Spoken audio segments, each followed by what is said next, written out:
Presidente do STF, ministra Carmen Lúcia, suspende liminar que determinava a extinção de cargos comissionados em Guararema, no interior de São Paulo. E você vai ver também. Aumentam reclamações de passageiros após início de cobrança por despacho de bagagens. 12 pessoas são denunciadas por suposta fraude em contratos de compra de uniformes escolares no Amapá.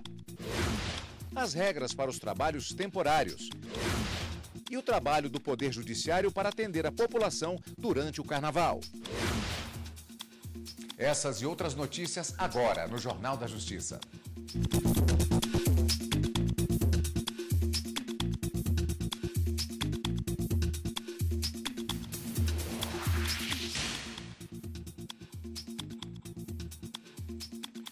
Boa noite. A presidente do Supremo Tribunal Federal, ministra Carmen Lúcia, suspendeu o liminar do Tribunal de Justiça de São Paulo, que determinou a suspensão da eficácia de diversas leis do município de Guararema, que criaram cargos comissionados na administração local. A ministra Carmen Lúcia ponderou que a prefeitura da cidade precisa de pelo menos 12 meses para se adequar às regras legais. Tudo isso para não comprometer a prestação de serviços do município, principalmente relacionados à educação. Depois que as companhias aéreas passaram a cobrar pelo despacho de bagagens, o número de reclamações relacionadas ao serviço aumentou. Pesquisa aponta que os consumidores estão insatisfeitos com a qualidade do serviço. A viagem para o Rio de Janeiro, que era para descansar, acabou se tornando motivo de dor de cabeça para Gustavo. O analista de sistema conta que comprou as passagens sem o despacho de bagagem. Ele preferiu pagar pelo serviço na hora do embarque e foi aí que começou o problema. Passei pela máquina de check-in, onde foi sugerido que eu fizesse o despacho da bagagem e comprasse por lá. Passei o cartão uma vez, a máquina apareceu uma mensagem de erro. Pensei que fosse do meu cartão, tentei por outro cartão. Passei uma segunda vez, onde apareceu outra mensagem de erro, porém chegou o comprovante do celular, no aplicativo do cartão, dizendo que as duas compras já teriam sido passadas. Nesse momento procurei o atendimento da companhia aérea, cheguei lá no atendimento, eles sugeriram que eu fosse para a loja da companhia aérea, porque até então não tinha sido aprovado a compra da bagagem. Lá no atendimento da companhia aérea, tive que passar pela terceira vez. Isso aconteceu há 2 meses e até hoje ele não conseguiu o reembolso do valor cobrado a mais. Foi confirmado as 3 compras, as 3 cobranças para o despacho de uma bagagem só. Entrei em contato com a companhia aérea pelo telefone, eles sugeriram que eu mandasse alguns e-mails com os comprovantes do cartão. Mandei os comprovantes e não tive nenhum retorno no momento. Tive só uma resposta automática falando que entraria em contato em até 10 dias. Dei os 10 dias, não entraram em contato, procurei alguns sites de reclamação e fiz uma reclamação. Depois da reclamação, entraram em contato mais uma vez, pedindo que eu mandasse o número do cartão. Mandei a resposta, o número do cartão e até agora, nada. Reclamações por erro na cobrança da tarifa, prejuízos com a mala por falta de cuidado no transporte e extravio de bagagem estão cada dia mais frequentes, segundo o levantamento feito por um site de reclamações de consumidores.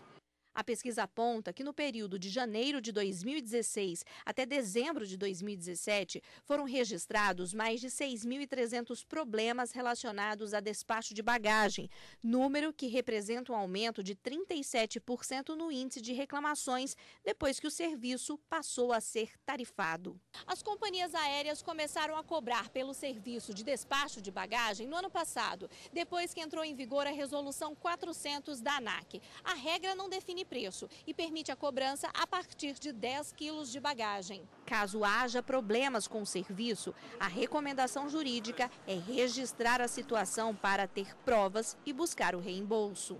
Todo pagamento realizado pelo consumidor, ele tire a comprovação daquilo, ele tem um recibo daquilo. Portanto, se o consumidor pagou previamente aquela bagagem, ele com esse comprovante, mesmo na hora do embarque, se existir algum problema, ele pode mostrar esse comprovante e a situação vai ser resolvida ali bem mais facilmente. É claro que se naquele momento ele não conseguir comprovar e ter que pagar novamente pelo despacho daquela bagagem, posteriormente, ele pode pedir aquele ressarcimento do valor que ele pagou a mais. Na contramão da preferência cada vez maior por alimentos orgânicos, o Brasil ocupa o primeiro lugar entre os países que mais aplicam agrotóxicos na agricultura. A questão é polêmica. Muitos especialistas consideram os produtos nocivos à saúde, mas há quem defenda o uso controlado das substâncias químicas no combate aos insetos. Seu Vicente se aposentou e, cansado das férias intermináveis, comprou esta chácara e decidiu investir no plantio semi-hidropônico de morangos. A fruta é cultivada dentro desses vasos elevados. Uma das vantagens é a economia de água. Você controla a quantidade de água. Cada vaso recebe um pingador desse aqui, ó, onde você consegue controlar a água que você está jogando em cada vaso. E nós gastamos na base de 250 a 350 ml por vaso. Seu Vicente e a esposa dele investiram numa vida saudável. A gente queria algo que a gente comesse. A gente queria um fruto que a gente tivesse coragem de comer. Mas os dados do Ministério do Meio Ambiente mostram que eles são exceção. O Brasil é o país que mais consome agrotóxicos no mundo.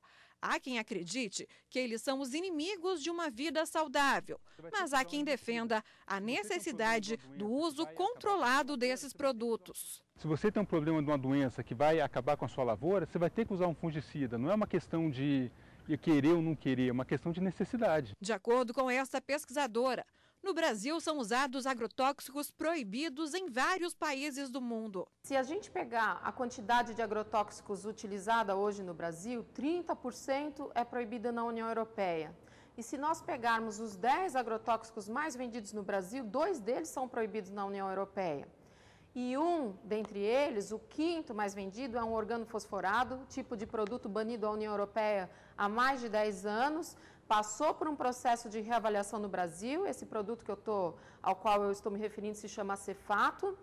Ele é neurotóxico, proibido na União Europeia e continua sendo de uso permitido no Brasil. Este médico destaca que o uso e o contato com esses produtos podem trazer consequências graves para a saúde. Se você está manuseando, se você está fazendo a calda do produto, a mistura dos produtos, tá? É lógico e evidente que você tem mais um contato, tanto o contato com a própria pele como através do sistema respiratório. Então você está consumindo veneno, só que em doses diminutas. Só que você está consumindo ao longo de meses, de anos, de décadas, e assim você vem, de acordo com sua genética, com a sua predisposição genética, facilitar o aparecimento desta ou daquela enfermidade. Segundo esta advogada, o uso de agrotóxicos no Brasil é regulamentado por várias normas. No Brasil existe uma legislação bastante robusta acerca dos agrotóxicos, que é a Lei Federal 7.802 de 89. Existe também um decreto federal que regulamenta essa legislação federal, que é o decreto 4.074 de 2002. E é importante observar que nesse lapso temporal, o Brasil assinou uma convenção, ele é signatário da Convenção Internacional de Roterdã, da Convenção Internacional de Estocolmo, que traz também preceitos específicos em relação ao comércio desses produtos. Nos últimos anos, houve um avanço considerável na fiscalização das empresas revendedoras de agrotóxicos, cobrando o cumprimento da legislação, né, que a venda ocorra com a emissão de um receituário adequado, que você tenha toda uma garantia, né, que o produto seja bem armazenado também quando chega na propriedade. Agora é uma área que a gente precisa avançar muito realmente ainda. Vamos a um rápido intervalo e voltamos a seguir com outras notícias. 12 pessoas são denunciadas por suposta fraude em contratos de compra de uniformes escolares no Amapá. A gente volta em instantes.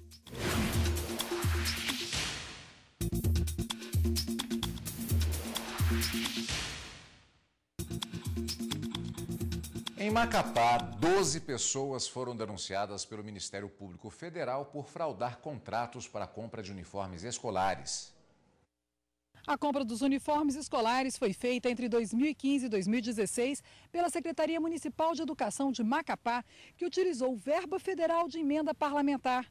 Segundo as investigações, diversos pagamentos foram realizados às 3 empresas responsáveis pela confecção dos uniformes, sem que a entrega do material realmente tivesse sido feita. Além disso, grande parte das peças entregues apresentava baixa qualidade e erros de confecção. O prejuízo aos cofres públicos, segundo o relatório da Controladoria Geral da União, é de mais de R$700 mil. Entre os acusados estão a secretária municipal de educação da época, 6 servidores da secretaria e 5 representantes das empresas ganhadoras da licitação. Os nomes dos acusados serão preservados até que a denúncia seja recebida pela Justiça Federal. O Brasil tem hoje 35 partidos registrados no Tribunal Superior Eleitoral, que precisam seguir uma série de regras. Não basta apenas pensar na sigla e na ideologia.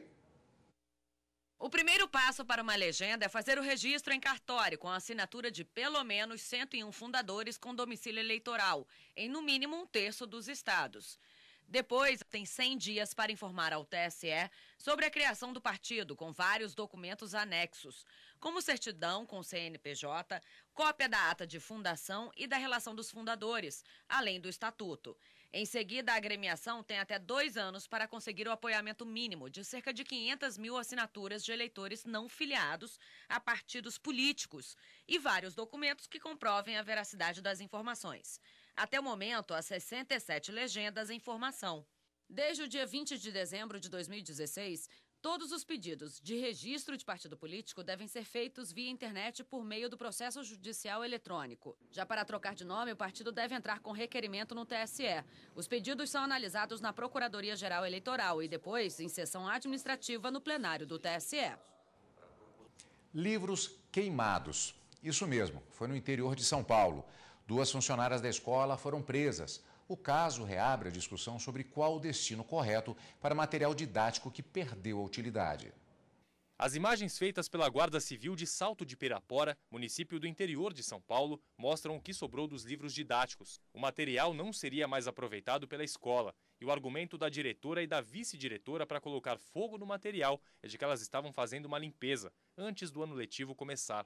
Os livros utilizados por escolas públicas estaduais e municipais são encaminhados pelo Fundo Nacional de Desenvolvimento da Educação, o FNDE, por meio de convênios. Um gasto para o governo federal que gira em torno de 1 bilhão e 700 milhões e 2 bilhões de reais por ano. O coordenador dos programas do livro afirma que cabe às secretarias estaduais e municipais decidir sobre o destino do material. O que é recomendável é que sempre esse material continue na mão do aluno, né, que é a grande maioria, e que se houver eventualmente alguma sobra, que isso seja reencaminhado para as bibliotecas públicas ou para os próprios alunos, que seja feito o melhor proveito desses materiais. Desde 1990, o Decreto Federal 99.658 regulamenta como deve ser feito o descarte dos livros e determina que deve ser analisado se o material é ocioso ou recuperável, antieconômico ou irrecuperável. Se não forem mais utilizados, os livros podem ser encaminhados para reciclagem ou outras instituições por meio de doação. Já em caso de venda, é necessário seguir alguns procedimentos legais, que incluem, por exemplo, a publicação em edital e a exigência de realização de uma licitação. Ela inclui carta-convite, concorrência e leilão. Este advogado especialista em direito educacional explica que atitudes como as tomadas pelas responsáveis pela escola no interior de São Paulo podem revelar falta de planejamento tanto na hora da escolha quanto na hora do descarte do material.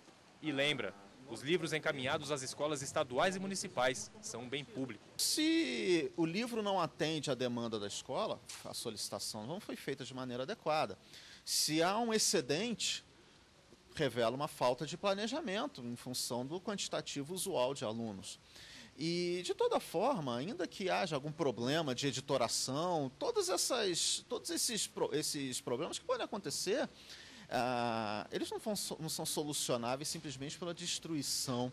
É um repasse de verba federal que está sendo mandado para uma secretaria estadual municipal e que demanda, portanto, todo um planejamento prévio para boa utilização desse recurso, o acompanhamento interno e também implica num controle externo por parte tanto do Ministério da Educação quanto por parte do Tribunal de Contas e Controladoria da União. Quando o assunto é adoção no Brasil, a conta não bate. A lista de pais à espera de um filho é grande. E sabe por quê? A maioria quer crianças com menos de 1 ano e a realidade nos abrigos está longe de atender essa exigência. Laços de família e de afeto. Aqui o amor surgiu à primeira vista e se mostrou bem mais forte que um vínculo de sangue. Meus filhos são as coisas mais maravilhosas do mundo, são os maiores presentes que eu e meu marido pudemos receber. Hoje eles são adultos sensacionais, eles são parceiros, eles são amorosos, eles são perfeitos. Durante alguns anos, a Maria Helena tentou engravidar, não conseguiu. Na adoção, realizou o desejo de ser mãe e deu ao Lucas, ao Iago e à Maria Estela a chance de serem filhos. O vínculo ele se dá pelo amor, pelo dia a dia e pela escolha, porque eu sempre disse para os meus filhos o seguinte: o problema não era deles serem adotados, o problema era meu, o problema era da mamãe que não pôde ter filhos. E desde muito pequenos eles souberam que eram adotados. O Banco Nacional de Adoção, coordenado pelo Conselho Nacional de Justiça, tenta reproduzir outros casos de sucesso, mas os números mostram um desequilíbrio. Mais de 41.700 pretendentes a pais estão cadastrados no banco e 8.200 crianças estão na fila da adoção. Portanto, sobram possíveis pais para esses meninos e meninas. O problema é que o perfil pretendido impede que todos sejam adotados. Em Brasília, levantamento da Vara da Infância e da Juventude mostra que 96% das famílias querem bebês de até 3 anos. Em novembro, por exemplo, não havia ninguém interessado em adolescentes maiores de 12 anos. E olha que eles são 44% dos disponíveis para adoção. Cada ano, cada mês que passa, ela vai ficando mais velha. Cada ano que ela acrescenta na idade dela, menos famílias tem que a gente possa estar fazendo essa consulta, né? Então, é um trabalho que depende tanto da preparação como também de um protagonismo dessa família. Desde 2009, os interessados em adotar são obrigados a fazer um curso preparatório.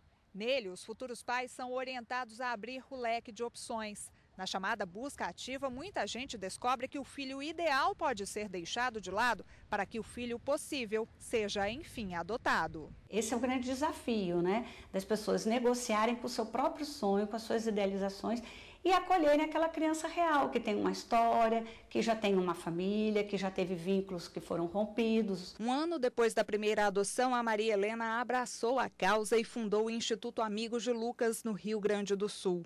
Hoje, o grupo troca experiências, acaba com mitos e preconceitos e propõe uma nova cultura de adoção. Nós evoluímos muito, mas ainda falta essa discussão que ela tem que se dar no âmbito do judiciário, mas também na sociedade civil, que são os grupos de apoio à adoção que podem acolher todas essas pessoas que têm a intenção de adotar e explicar a elas que existe o filho imaginado, que é esse, mas existe o filho possível. E você vai ver no próximo bloco do Jornal da Justiça.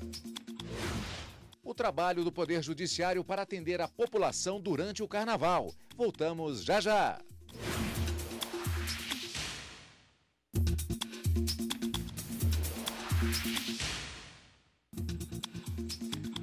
A maior festa de rua da Bahia, o Carnaval de Salvador, já está no 6º dia oficial.